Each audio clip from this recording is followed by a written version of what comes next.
Hi, it's Christina with the Sisyphean Journal, and today we have a very unusual case. I've covered before that, according to research done by Planned Parenthood and independently by researcher Nancy Howell-Lee, around 90% of women prior to widespread legalization found doctors to perform their abortions.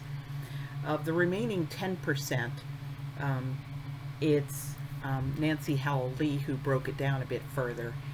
8 of 10 women who didn't find doctors nevertheless found somebody with medical training to perform their abortions.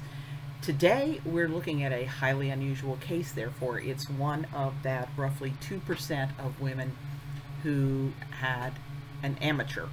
But in this case, it seemed to have been a fairly skilled amateur.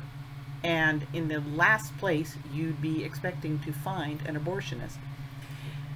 17-year-old Nathelyn died at Cook County Hospital on August 13, 1954 from complications of an abortion performed by Reverend Clarence Leveaux in a back room of his storefront church, the Pentecostal Righteous Temple of God. Leveaux was 59 and identified himself as a divine healer, and while he agreed that he had seen Nathelyn, he said he'd only been giving treatment, not performing an abortion.